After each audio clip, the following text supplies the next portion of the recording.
It's a wild Welsh through a goal, slots it beyond Foderingham, and the Millers are in front in the South Yorkshire derby. And for the first time in 42 years, Rotherham United win at Bramall Lane.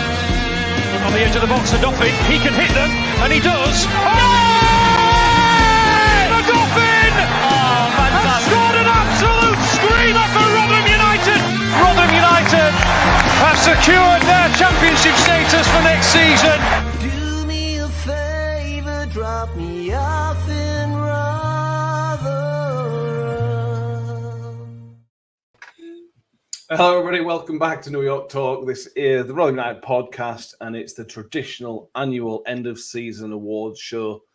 Severely watered down this season, bearing in mind the season that we've just had. I think we've got 5 things we're going to go through, 5 sort of categories we're going to go through. And rather than put it to the public vote, we're going to just go together and go with what the majority on the screen is. Some of these aren't Rotherham United related. That's how desperate we've got this season for things to talk about.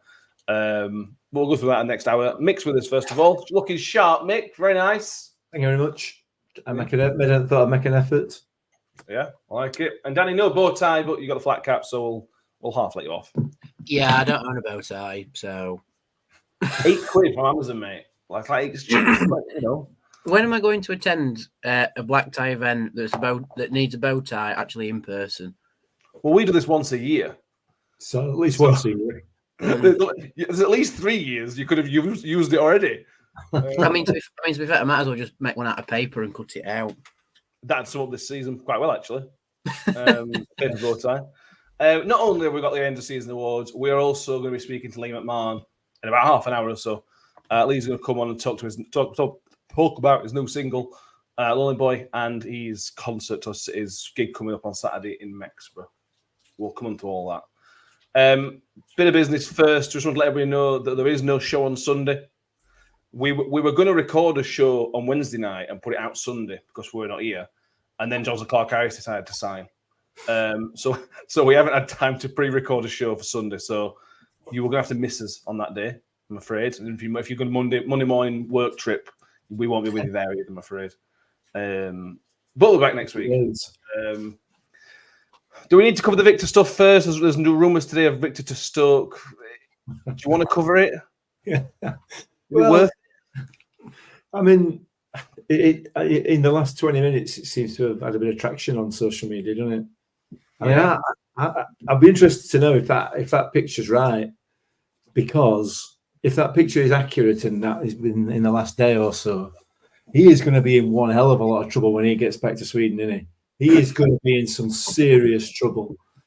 So I tend to think that might not be strictly accurate. It may well be speculation. I don't know. I have no idea, and I might end up with egg on my face. But his girlfriend's due to have a baby. When I say any day, I mean literally any day.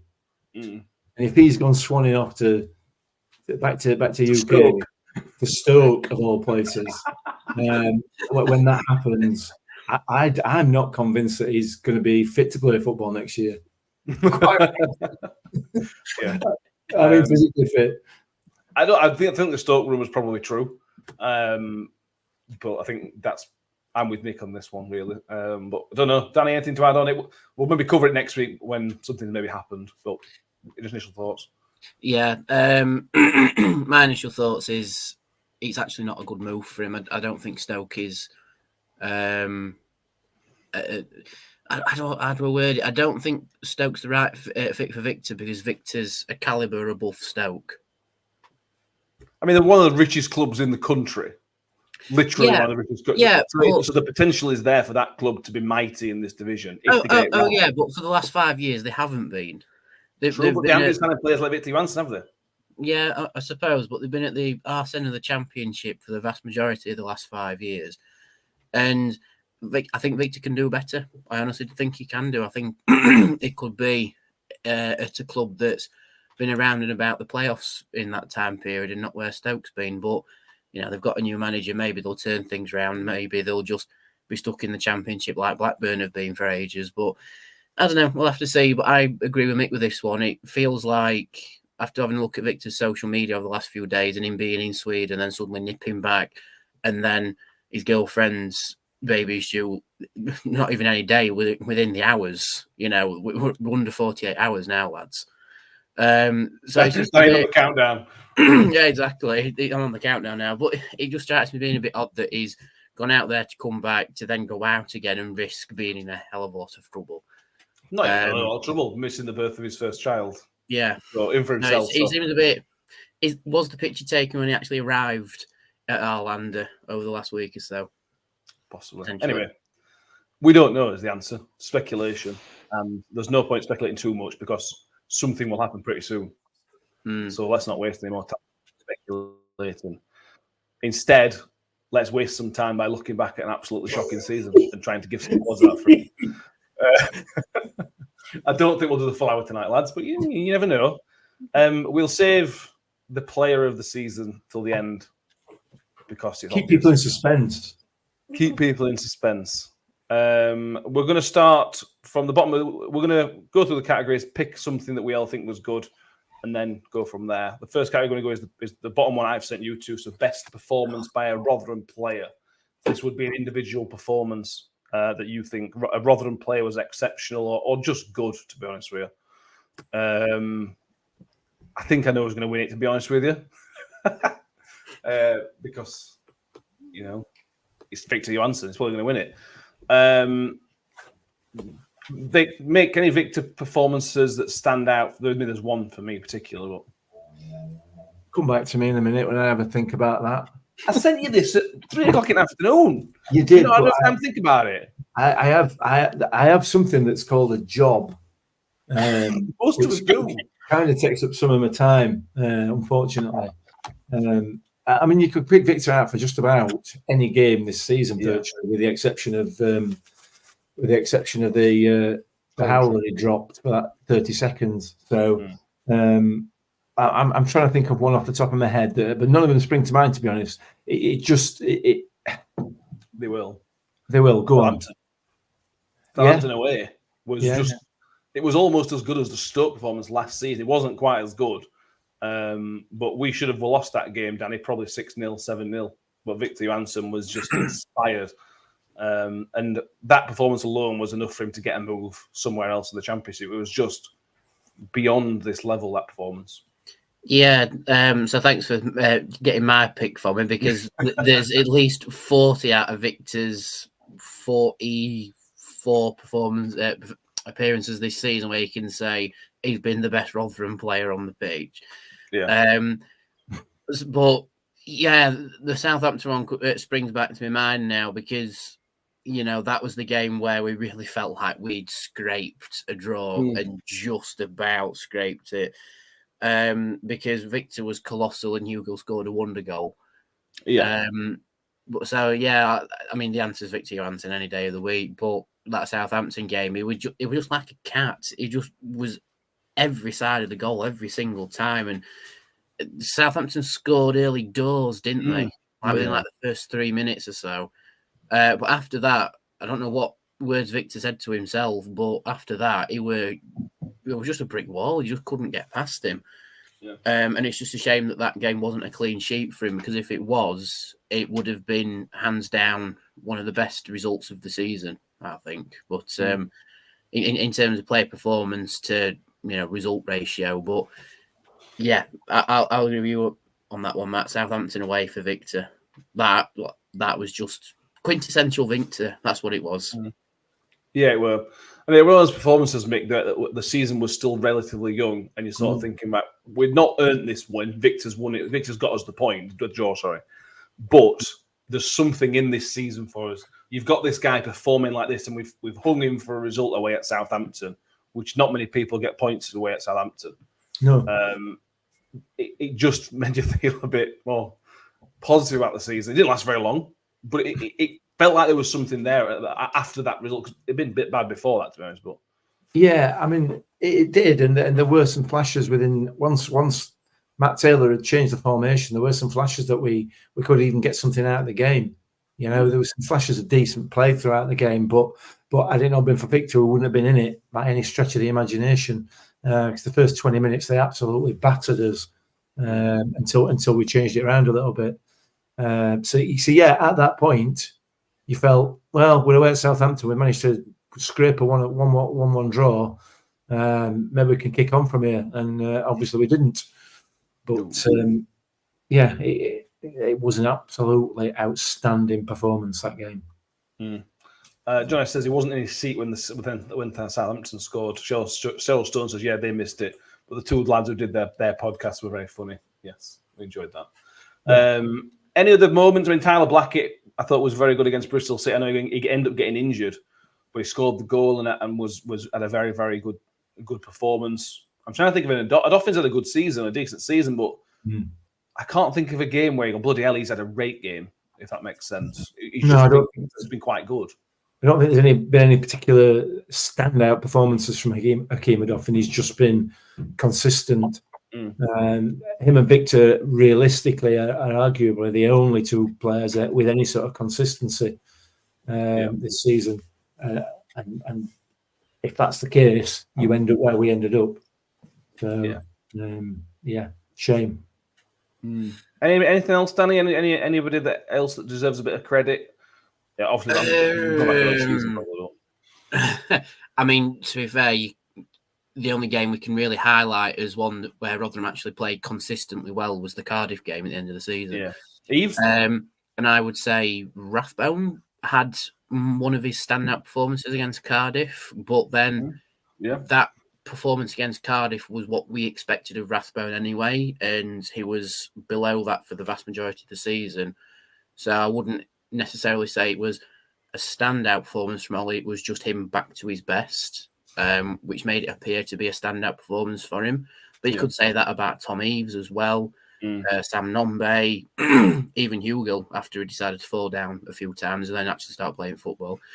So I think the Cardiff game highlights a lot of players' standout performances, but yeah, I'd say throw Ollie in as well. Because there were a few games where it felt like he was starting to come out of whatever rut he found himself in, but then he didn't quite breach out of it, and he went back down again the next game. But the Cardiff game was definitely the one where he went, "Oh, Ollie's back," So I'd say I'd put that one in there as a contender as well. Shelson too little, too late, which is probably about right, sadly. John Morrell says Danny's embracing his inner peaky blinder in him. Highly recommends it. Well, it's funny you say that, John, because my dad was actually in Peaky Blinders. I think we've had this story before. Yep. Wow. Yeah. Long time listeners will remember this. I can't remember the story, but yeah, he was an extra in 2 episodes. He was one of the coppers in the episode where they raid one of the terraced houses, and in the episode where they're at the races, Cillian Murphy takes 2 glasses of champagne off his tray, which was actually improvised and wasn't in the script. So you actually see my dad suddenly pause and go, "Oh," and then as he takes the glasses off him. So yeah, we watch Peaky Blinders. It's not the most exciting bit of improvisation, is it? I know. Really. For the extra, I can imagine he's sort of cackling himself that he don't know what to do with himself. Yeah. It's hardly, Anyway. Let's move on. Are we getting back to that? Is there any comparison to the Southampton game from anybody else? Or is there? No. Good. The next one is the referee award. This is new for this year because again we've run out of things to cover and give. Let's get the worst referee display first, and then we'll do the best. Let's get the crap stuff out of the way. The nominees for this are obviously Bobby Madley, obviously Jeff Eltringham. Any others? Gavin Ward at Plymouth. Bloody hell, yeah. I think those are your 3, aren't they? I think. So Bobby Madley with the Blackburn game, we sent Fred Onyedinma off. Jeff Eltringham was the guy with the penalty at West Brom. And Gavin Ward, as Mick mentioned, was the Plymouth referee. No, who's the one who sent Cafu off on his debut? Lee Dowd, was it? It weren't Lee Dowd, were it? Oh, I'm going to find that out now. Oh no, I've made him research things. I didn't even think of him. We got an apology for that, didn't we? We did, yeah. So this is a category that may cause arguments, which is the kind of thing that's really good at awards ceremonies. Yeah. Arguments. What do we think, Mick? Bobby, somebody's put on here, Bobby Madley. Chelsea and Madley, no contest. Palmer says Jeff Elton, the West Brom referee. Who's taking the biscuit on this one? Well, it's a real toughie for me, this one. I mean, Jeff Eltringham, it was probably... He's given a penalty for the ball hitting the head of a defender outside the area. Yeah. On any other day, in any other universe, that would be the worst decision you'd ever seen against your team. However, what Jeff is up against two of the most incompetent performances from refereeing I've ever seen. Gavin Ward at Plymouth, he just about got every single decision in the game wrong. I mean, he may have got a couple of throw-ins right, perhaps, possibly the odd goal kick, but definitely not all of them. No. Some of the foul. I mean, he should have sent Hakeem Adoffin off. He didn't do that. It was just. I mean, it was an all-round dreadful performance.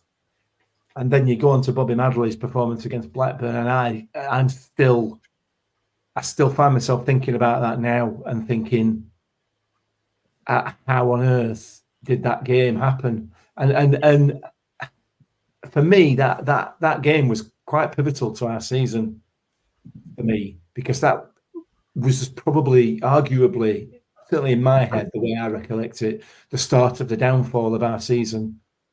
We had struggled before, haven't we? To be fair, yeah, we had, but I just felt that the way that they played in that game, the way that they dominated Blackburn, they absolutely dominated them, you know, and they were deserved 2-0 leaders. You know, it was just everything about the game was right, and we got the situation where we were at the beginning of the season, and we were starting to. We were going to implement these new rules that were going to come out, that were going to be implemented all season, that finished after the Blackburn game. And it's not the sendings off that frustrate me, or the sending off Fred Onyedinma that frustrates me more than anything. You know, he's booked Dexter in the first half for kicking the ball away, which is fine. That was the rule for some of the season, for some referees, not all of them, not all the time. But you know, we can gloss over that, can't we? And he then books Fred for going into the crowd, or arguably being pushed into the crowd, whichever way. That I don't think I've seen that again this season. I don't think I've seen that, and the only time I have seen it is when a player's actually jumped over the hoardings physically into the crowd. I think over the last weekend or weekend before that was done, but that is the only time. And within a day of that happening, Man United players were all over the crowd, and nobody gets booking. But Fred does, and then he gets a yellow. Then he gets a second yellow 2 minutes later, or 5 minutes later, whatever it is, for waving this imaginary yellow card, which is a stupid rule. A stupid rule in anybody's book. It's pathetic, but you know it is a booking, and Fred should have known better. But we're still 2-0 up, and then it's the worst decision of the game for me. You can put all the others aside. The second yellow for Schmodix that wasn't given was an absolute outrage. It was a disgrace, because he's already on a yellow card. He gets given offside and he volleys the ball into the away supporters in petulance.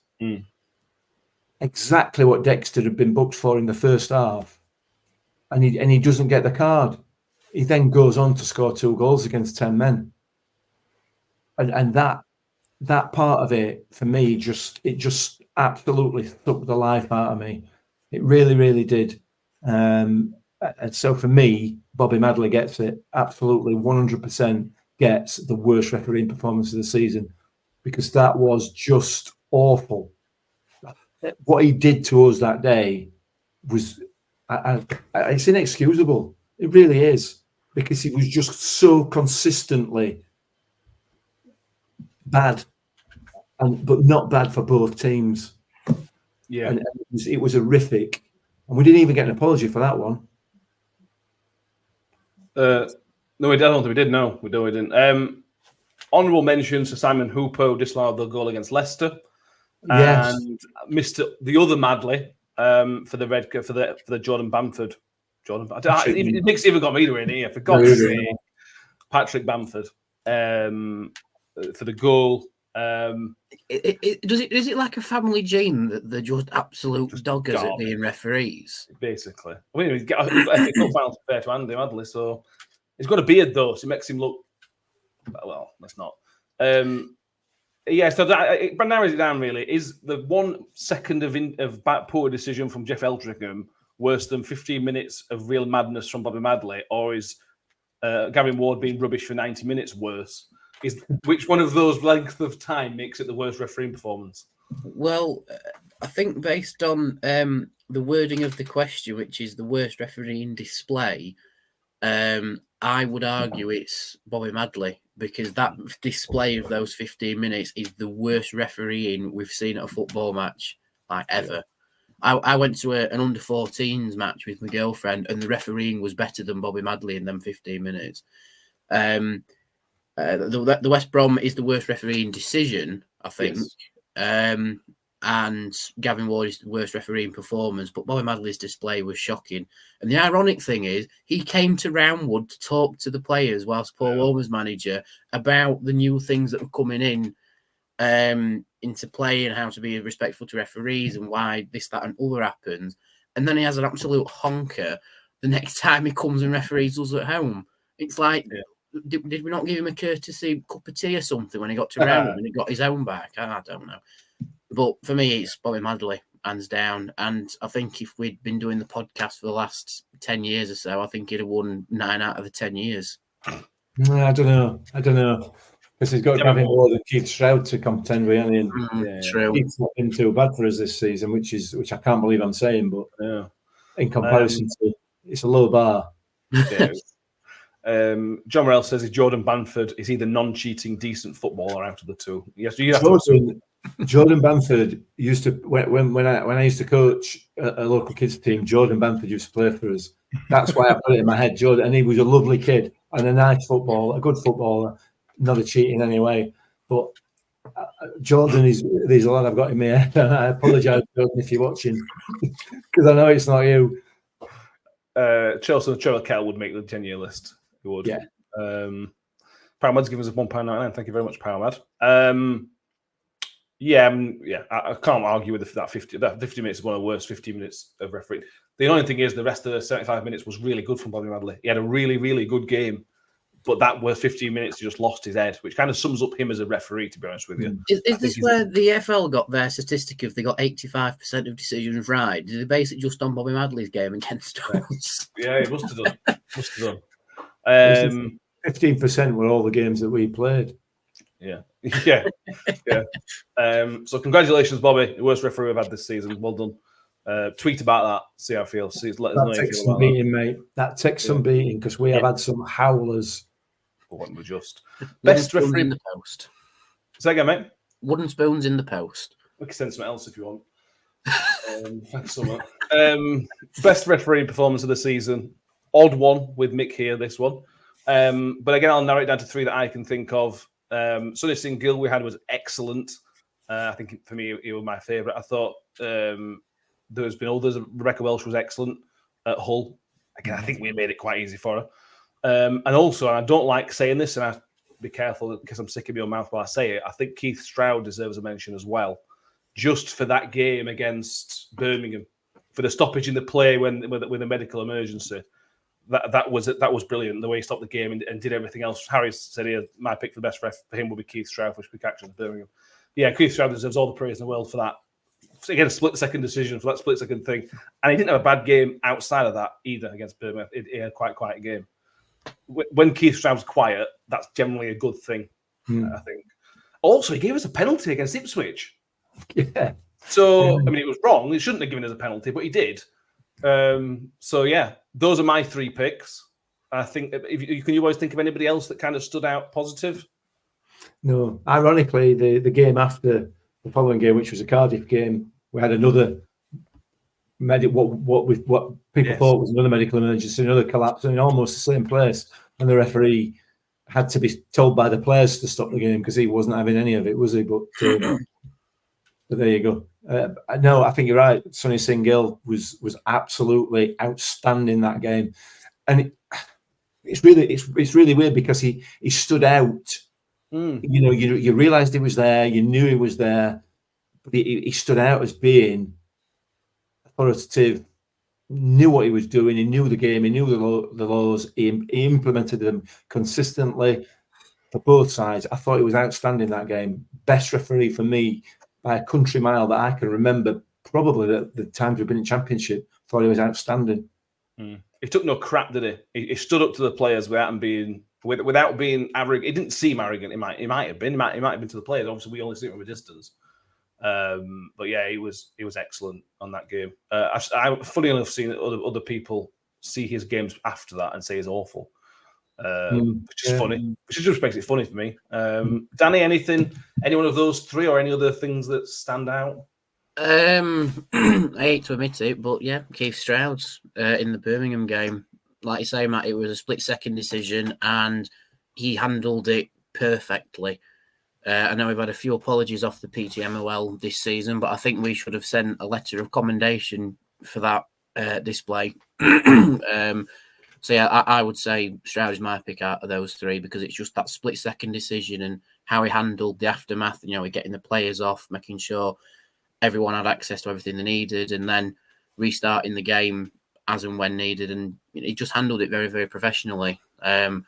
I mean, Roy Keane might argue he's just doing his job. But I think every single Rotherham fan has a little bit more respect for Keith Stroud now after how he handled that situation. And for me, he's the winner. Yeah, I think he's right. I think the referee 2 weeks later showed how well Keith did in that moment, because the referee 2 weeks later did not deal with that incident. But thankfully, it wasn't as serious. But the referee couldn't wait to get the game back underway. Like I said, he had to be told by Tommy Hughes to stop doing the game. I think that actually sheds more light on how good Keith Stroud did by managing the situation really, really well. Again, I don't like this. Is horrible, isn't it? I'm really uncomfortable with this. I'm more uncomfortable with this than I am in this shirt and tie. Yeah, I think we've done well to find 3 refereeing performances out of the season that weren't terrible. Yeah. Are we all happy with Sonny Singh-Gill as the winner? Oh, sorry, Keith. I think they could share it. They could share the trophy, 6 months each. The trophy. Keith Stroud will be retiring soon, so we've been saying that for about 10 years. But Keith Stroud will be retiring soon, surely. Do you know what the funny? Do you know what would be not funny, heartbreaking? I know what you're going to say. Gradually makes his way down the pyramid. Yeah. Starting with next season. Oh no. Yeah. Power says praising refs is gross. Move on before I throw up. John Else says, ironically, Keith Stroud for the Birmingham games, and you can remember he was excellent. Everyone. The thing about Keith Stroud is if you don't notice him, he's had a really, really good game, and he can be a brilliant ref, as we mentioned, for a few other incidents. But when you notice him, that's generally a problem. The penalty against Ipswich is a perfect example. Didn't notice him all game, and then he's made a bit of a howler. Thankfully, it was good for us, and thankfully, the Ipswich didn't impact them. But you noticed him because he just feels like he wants to be centre of attention every so often. And he loves the TV appearance as fourth official as well, doesn't he? He loves being on television as fourth official. Yeah. He's a big fan of patting players on backside and all that, and he likes that kind of thing. Yeah. We can't get much worse referees, can we, next season? We say this every time when we go down to League One, that the referee intends to be slightly better, other than when Bobby Madley turns up, ironically. Yeah. It can't be worse, Mick. Or can it? What can't be worse? The refereeing standards can't be worse next season. No, they can't. It's impossible. It is literally impossible unless you end up having a 22-man scrap every game. It can't possibly be any worse than what it is in the Championship. And we say this every season, every single season, whether we're in League One or whether we're in the Championship, it's exactly the same. And each time we've been promoted over the last 10, 12 years, we go up and we think that we go up and then we come back down again. And we think it can't be any worse next time we go up. And every time we go up, it gets worse. And this season's been no exception. This season's really capped some of the some of the dreadful decisions. And it's not just for us. You know, I'm not playing the woe is me Rotherham United card. You know I accept that other teams get similar treatment. Not everyone by any stretch. Leicester 14 penalties. Everybody else in division added together 14 penalties. Not everyone. You know what I mean? But yeah, it's something that Howard Webb has really got to address, and I know he's trying, and I know he'll be working really hard to get it to some sort of level. But he's got his work cut out for him in Premier League, and when he's got people like Stuart Atwell on VAR, Lord only knows he must be tossing and turning every night, knowing that he's got that to put up with every weekend. So yeah, and just for reference, nobody else will understand this, but Paul in the comments, yes, I do remember that very well. Inside joke between Mick and somebody in the comments. Like, it's the kind of content everybody wants to see. Harry says Bristol City ref was the League One referee that gave the penalty for Conway. Yeah. John Mel says his Bolton mate says the quality of referees in League One has been horrific. All right. Yeah, but with the greatest respect to John's mate, Bolton haven't been in Championship for a few seasons yet. Wait while they get up if they do. That's actually true. Yeah, and also if you're a referee and you see Ian Everton sideline, you ain't giving his team a decision, are you? To be fair, no. I mean, not gonna lie. I actually think Ian Evan will combust when he whilst he's a Championship manager. Oh, it'd be funny. It'd be almost worth him seeing him happy just to see him get so upset next season. Yeah, it would actually. Yeah. Is there a request a bet for first manager to be sent off next season? Yeah. VAR, very quickly before we move on, VAR, there's a vote on VAR to get rid of it, Mick, in the Premier League, obviously. Expected to fail miserably, but do you think it's good that there's a conversation being had, but that it's not good enough? It's a whole podcast in and of itself, that, isn't it? You know? Well, yeah. Nothing wrong with VAR, as far as I'm concerned. Nothing wrong whatsoever. There's everything wrong with the people that are operating it and the rule, and that the people that are operating it and the rules that they have been given to apply.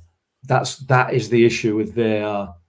Because what you're doing is you're putting referees who are refereeing on a pitch one week inconsistently into a VAR room where they're refereeing inconsistently. You know, you could put the same incident to 4 different VAR officials and get 4 different responses. That can't be right. It cannot possibly be right. You know, people compare it to cricket and say it's not the same. It can't be the same because it's not operated the same. So too much opinion and not enough black and white, and it has to be black and white. So not wrong with VAR, lots wrong with the people that operate it and the rules. Some would argue, Danny, that there is something wrong with VAR because you look at the Coventry moment that was robbed of us. I know it's technically correct, but it's marginal, and other moments that we've lost in football because VAR's taking things away from us. So that's where I come from as an argument, in that it's not the same sport that I remember watching even just 5 years ago, whatever it were. I'm inclined to agree with Mick, to be fair. I mean, because VAR has worked in numerous sports before and been highly efficient, like rugby and cricket being the prime examples. It works so fantastically in that. But it's how they apply it to football.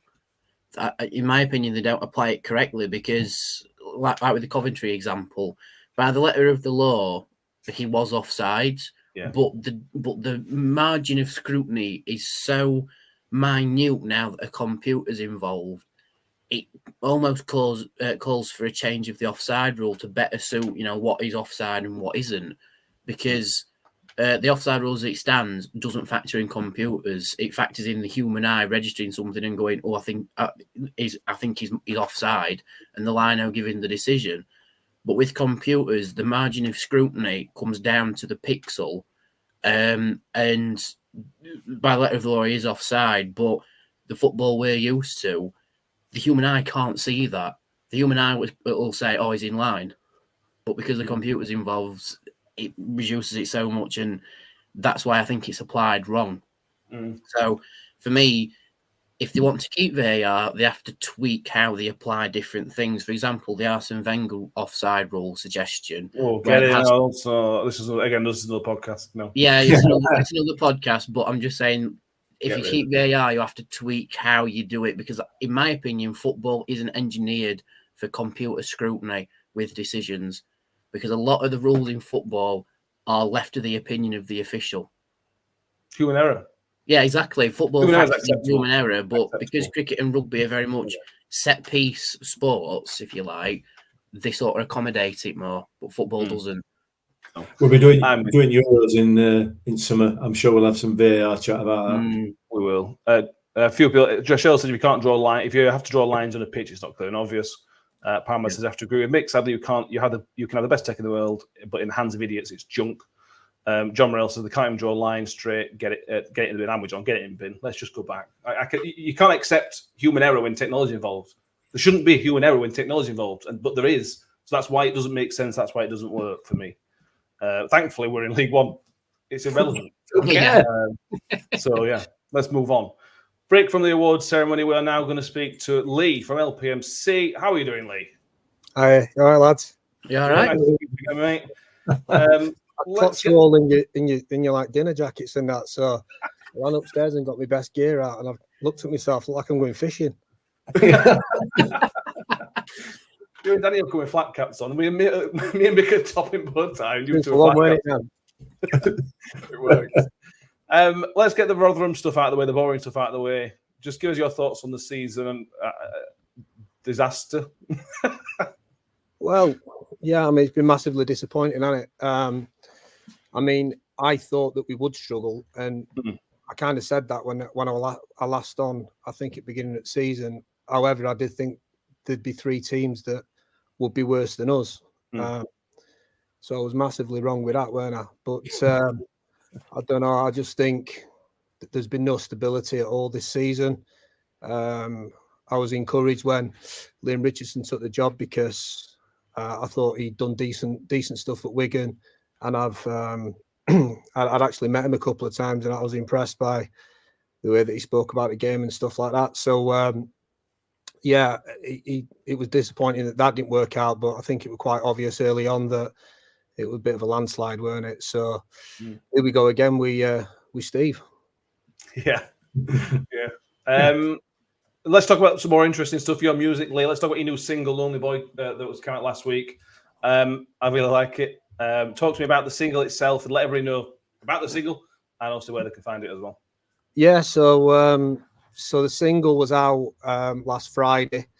It's out on all streaming platforms. It came about. I was busy doing the first album, and as you know, I work at Sheffield United, and one of the players, Ben Osborne, he owns the bar that's called Lonely Boy Bar. Okay. And I said to him, "I'll write you a song for the bar," and he's into his music, and so anyway, I went away and I wrote this song, and it kind of just fell out of me, and we both loved it. So then I said to him, "Well, why don't I just write an album for the bar? It'd be like some sort of, modern day Cheers, you know what I mean? Something like that." So I am doing. So basically, his bar is giving me content for a second album, the follow up to obviously Providence, and every song on the album will be entitled by somebody's name, and the names represent the kind of fictional clientele of the bar, and every song's gonna explore each person's background and how they find themselves drinking in the bar. So "Lonely Boy" will be the first song on the album, and then after that it'll be, as I said, a song entitled with everybody's name. Maybe not the last one. I've got half of it done at the minute. I'm still working on the second half, but the follow-up track to this comes out on 21st of June, and that'll be called Joe. So yeah, it's interesting. I weren't expecting things to come this quick after the first album, but you just got to run with it, haven't you? Absolutely. Yeah, I really like it. It's it's got a feel of something that I like. I can't put a finger on what it's got a feel of, but I just really, really like it. It's probably all them concoction of 5 different songs that I nicked it off. Put 5 songs that I like together. and then come. That's all I do. Real. So there's no album coming. Will that be this year? Do you think, or is it just as and when the song sort of comes? No, it'll be. There'll be a stream of singles throughout this year and into next year. And then what I'm hoping is that, because I'm still trying to grow LPMC as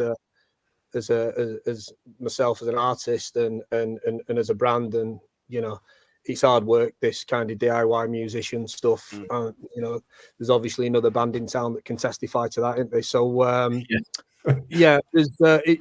I'm hoping to get to a point where I can. Well, we've started the campaign. The singles will come out, but it'll end up being an album campaign, and then I'm hoping, there's nothing set yet, maybe February, March next year, we can get to the point where hopefully there's enough interest and we can start putting out stuff digitally, but also like on vinyls and stuff like that, and try and push it one step further than where we are at the minute. So that's the plan. That sounds good. And also, your show coming this weekend, Mexpa, tell everybody about your show that you're doing and where it is, and there's still tickets available, I think I'm right in saying. There is, yeah. So I'm playing at Guerrilla Beer Hall in Mexborough, and I went to watch a gig there. A guy called Sam Shadell, who's really good, and you should go and listen to him if you've not heard him. But I went to watch him in November, and it was the first time I've been to the venue. And about a week later, I ended up getting in touch with Jason, who was venue manager, or owns the venue, should I say. And I asked him, see if he'd put me on. And he said to me, well, we was going to be a free event. And I said, no, I want it to be a ticketed event. And he went, well, how much do you think you can sell? And I said, well, I'll sell it out. And I'm giving it the big and like, I'll sell it out. I've not got a clue how many tickets I'd sell. I said minimum 150. Thankfully, we've just done over 200, and it is close to selling out. So I'm absolutely flabbergasted. And the support that everybody's shown for it has been unbelievable, because it's been a long road to get this far. And even though I've been involved in music and bands in past, it's been a lot harder to pull this show together than what I imagined. But we're ready. It's going to be class. It's going to be a proper right good night. And I think it's going to be one to remember. I think it's just a shame you can't come. I know. Absolutely gutted. All the weekends of the year. Yeah. To this one. Will there be any plans for any more, do you think, Lee? Yeah. So I was keeping it quiet until after this weekend, but I'll be headlining Chantry Brewery Bar in Parkgate on, I think it's September 20th. That's a Friday night. I'm also playing Wentfest as well at Hooton Lodge on the Saturday at 3 in the afternoon. And if anybody's around Meadowhall next Wednesday, I'll be doing a little acoustic show for half an hour from 6 o'clock in HMV. So I'm knocking about in different places. You're keeping yourself busy, aren't you? I'm trying to, yeah. I mean, it's hard work with a 2-year-old and a job, and and then at 44 trying to be a rock and roll star. So I don't think many people are doing that. Does your wife ever see you? Yeah, when I'm walking out the door to rehearsal. Yeah. To be fair, I've got to say she's unbelievable. Like, the amount of support that she gives me, she's incredible. Like, if it weren't for her, I couldn't do it. Yeah. Where can people get tickets? Like, there's still a few tickets left available. Where can people find them if they want? Yeah, so you can chance your arm that there'll be tickets left on door. I know there's quite a few more gone today. There is still tickets available, which will go on door unless they're all sold out before Saturday. Otherwise, if you want to get them online, the easiest thing is it's Seat Lab, which is SEATLAB/LPMC. If you just type that into internet, you'll get tucked at site, and you'll get tucked at page where you can buy tickets, and tickets are £10 plus I think a £1 booking fee or something like that. So it'd be a good show if you can make it. I'd really appreciate you coming down, and if you've already bought tickets, then thanks very much. It means world. And this is not an acoustic show either, is it, Lee? No, it's significance of it is it's my first band show. So wow. When I came when I started doing it again, I'd recorded all the instruments, barring a couple on the first album. So that the hardest thing to do is, and I never really thought about it before I were ready to start playing live, is that, well, am I going to present this album live? So that's why we're doing a lot of acoustic stuff in Roadhouse and all that sort of stuff. But yeah, when I said earlier, it's been hard to pull together. One of the reasons is finding the right people to come and play. So I've got a 5-piece band, including myself. So it's a full band setup. So for the first time ever, the first album and Lonely Boy, and there's another new song that will be on the second album. They'll be played in the full kind of scale and full glory. So it's going to be. I'm really looking forward to it. I can't tell you how much I'm looking forward to it. To be fair, it's been a long time coming, and I think for me, it's going to be a sense of validation that I've finally got back to where I wanted to be and where I thought I at when I were in Tivoli, years ago. I'm even more gutted. I'm going to stop talking about it. I'm going to stop asking you now because, well, the future gigs, so the Chantry and Wentfest and everything else, will that be with a band as well, or will it be a mixture of acoustic and? Yeah, no, I mean, I think it's band all the way forward for me now. Obviously, it's still as a solo artist, and the lads that are playing are essentially my backing band. But regardless, it's a band. There's a little bit of nostalgia in there for me as well, because Gaz, who's on the drums, and Damien, who plays guitar, they were both in Tivoli with me as well. So they've been good enough to come and want to be involved in this project, and they're really good friends and really great players. So I'm really happy about that. Damien's a Miller as well. He's a season ticket holder, so that always goes down well. Charlie, who plays bass, he's a Miller. So we're not doing bad. The only problem is Neil. He's a Wednesday fan. Oh, poor lad. He's unbelievable. Yeah, but he's unbelievable on piano. So that kind of overrides it. Yeah.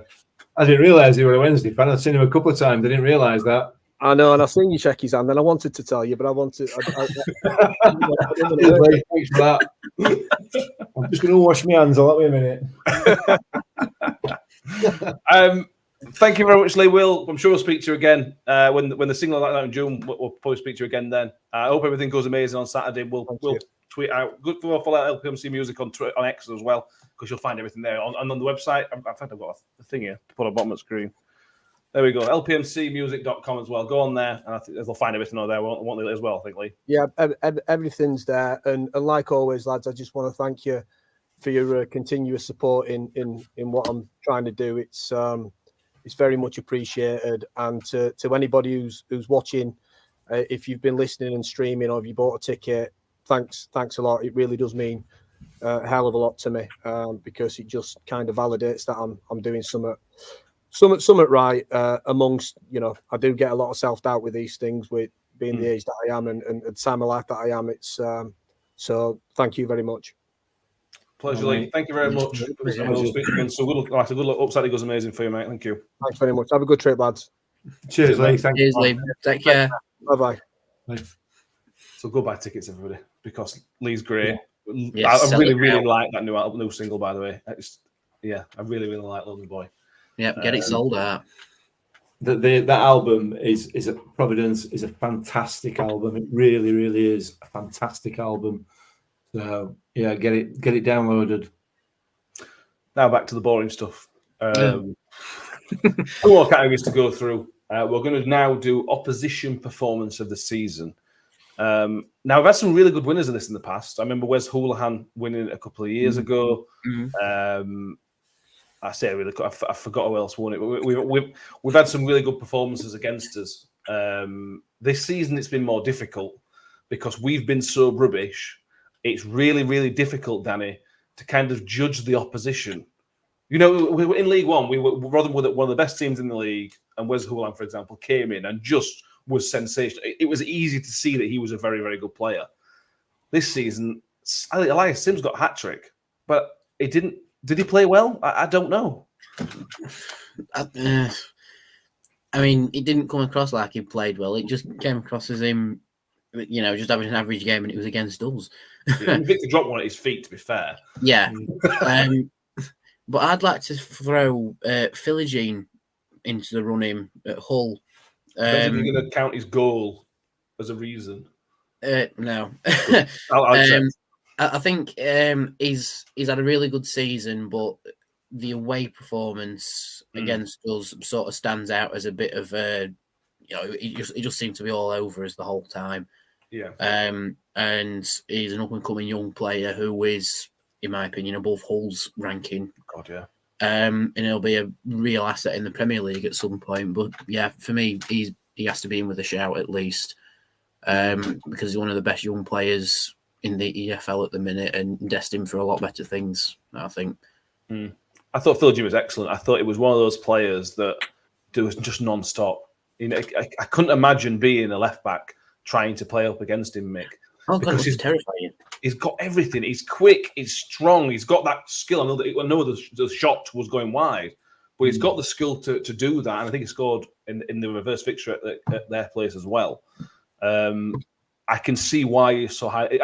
We often play these players. I don't see it. I don't get it. I saw that with Philogene. I understood the hype around him. I'll be honest. Out of everybody we've seen play this season, he's the only one. He is the only player that I can think of on an opposition side that's really stood out.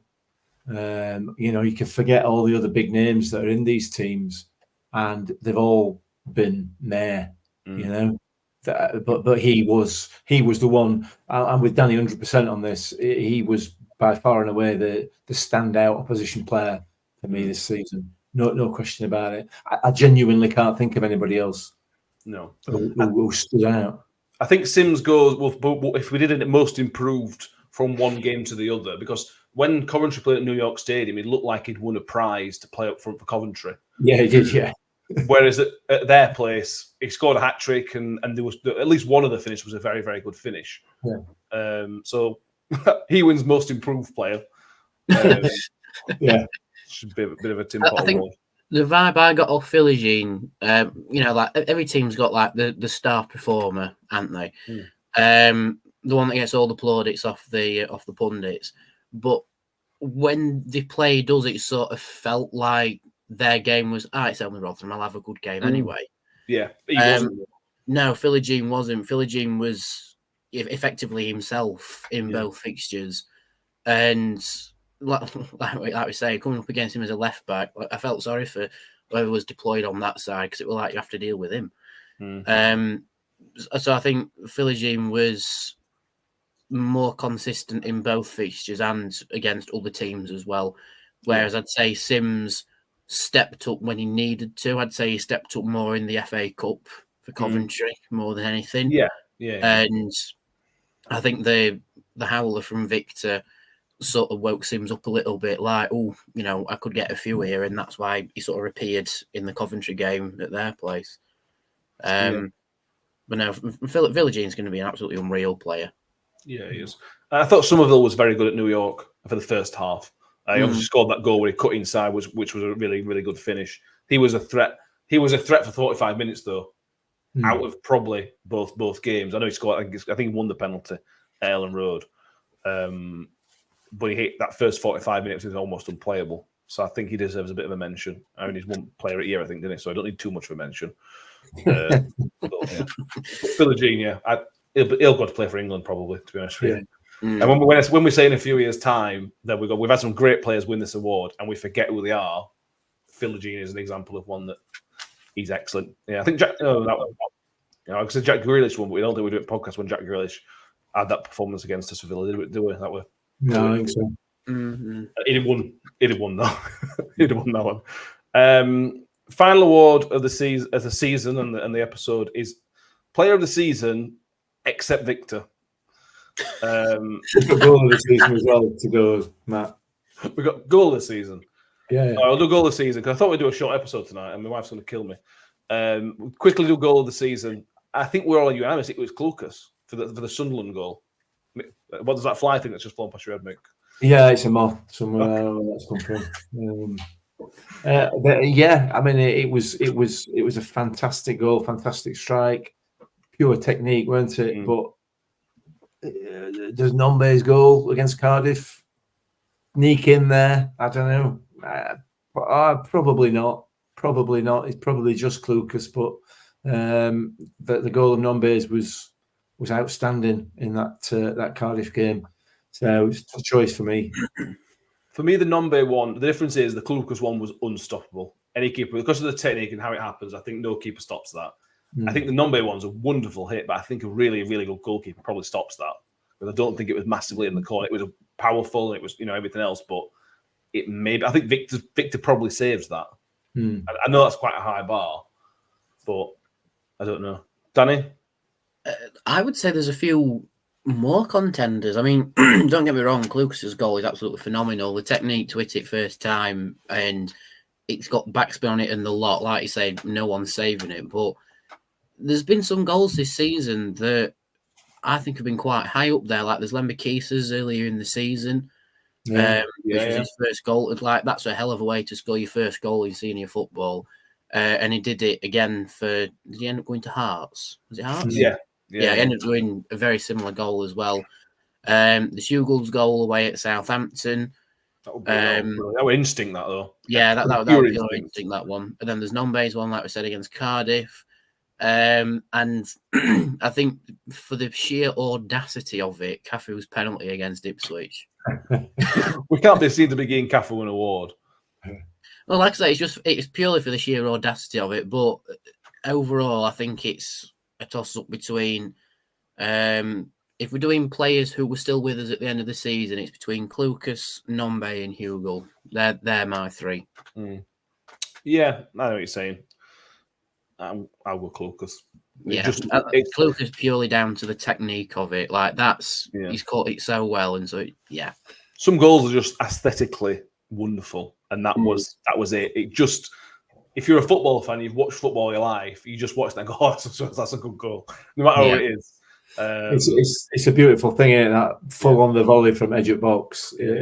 It's classic goal of the season. If the Mona Lisa was a goal. Yeah, it's that kind of goal. Yeah. We've all hit one like that in his dreams before. Not in real life, sadly.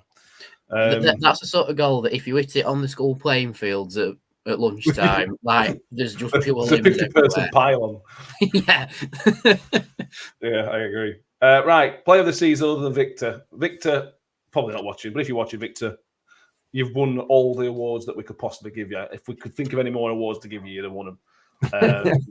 Which one of the best individual seasons a Rotherham players had. Is that fair, Mick? One of the best player performances over a season? Or is that too far? Given the circumstances of the season, I can't argue with that, really.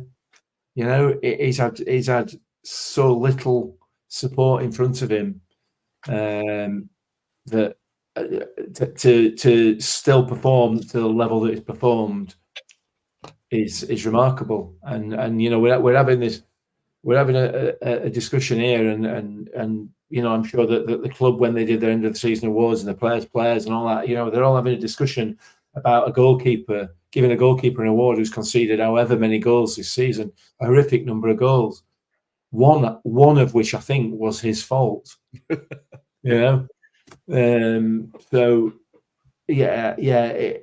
Probably one of the best performances overall across the season. Now that he's going, I would say that, in my opinion, in my lifetime, he's the best goalkeeper I've seen playing for Rotherham United. That's my view. Fully deserved player of the season, players player of the season, supporters player of the season, podcast player of the season, advertisers player of the season, and anybody else who wants to give him an award. They'll need new room for the awards he's picked up this season. We'll talk about him when he goes. We'll do a show on that. So we'll leave Victor Praise for a bit longer, Danny. Who else stands out this season as top performers? And there's obviously some, obviously. A Dauphin stands out for me, even though he was deployed out of position for a fair whack of the season. He always seemed to stand up and do the job that was asked of him. And he always seemed to do it to the best of his ability. So I'd say a Dauphin's in the running. But I think, just to echo what Cheryl said earlier, for a lot of the players, it was too little too late this season. Yeah, it was, yeah. It's like we didn't really see much of Revan until the latter put my teeth back in the latter stages of the season. Otherwise, I think he'd be up there as well. Same with Eves. I think if he'd have been deployed earlier on in the season and kept the consistency, then he'd have been up there. I think Clucas did well initially, but dropped off towards the end of the season. Rathbone did the opposite. He started off in the rut and then came good again. Who else? I thought Morrison was weirdly consistent as well, but nothing standoutish, I don't think. Same with Peltier. Oh, well, we're going to say I think Peltier deserves quite a decent amount of praise because he barely put a foot wrong all season. And he was playing out of position realistically as a right back, playing centre half in a 3 or whatever. I felt sorry for Peltz. He's playing with players who are not to his level he's used to, and maybe not to his level of commitment as well, probably. I thought Peltz was... You could just rely on him, couldn't you? Peltz is playing, that's all right, don't worry about it then. We've got that position's kind of covered. It's just a shame he's 37, 38. That's just a shame. Yeah. But I'd say my 3 for this pick is a Doffin, Peltz, I think, is third choice as well, and Revan as well. Yeah. I think. Yeah. I would probably go Hacks, Mick, but I can't really tell you why I pick Hacks. Because, as I mentioned, there hasn't been a game where you go, bloody hell. Last season, there were loads of games where Hacks was brilliant. This season, he's just been Mr. Reliable, which has maybe an evolution of his status in the team, probably. Yeah, I think so. I think other than Victor, he's the only one that's consistently shown any passion and pride. And he has been consistent in that, but he's also been consistent in his performances. Yeah. You know, to stand out as a centre-back is really difficult. You know, centre-backs, if they're doing a good job, you don't see much of them. And we've not seen a lot of Hakeem Adoffin this season because every time he's pulled on that Rotherham United shirt, he's done a really good job. So for me, it's a choice between him and Seb Revan because I think Seb Revan has been fantastic. Yeah, absolutely outstanding. And hopefully for him, he gets another championship berth next season, whether it be on loan from Villa or as a permanent. I'd have him back in a heartbeat. But my player of the season other than Victor will be Hakeem Adoffin, no question. Yeah, I'll go Hacks. I was thinking one thing on Revan, Aston Villa are going to need a much bigger squad next year with the Champions League. Yeah. So I wonder if he'll be a very, very minor bit part player next season for Aston Villa in some of the more meaningless games in the league and the cup and whatnot. Potentially, we'll see. Or they'll offload him because financial fair play. Who knows? We're happy with Hacks as that final award. Certainly for me, but yeah, I think so. Well, Hacks. Thank you all. We've done it. We've done an hour. I've talked about that one of the worst seasons in the club's history, praising some people and some opposition and some refs as well, which is new for us. I don't think we're doing that next year. I think we'll save that for rubbish seasons.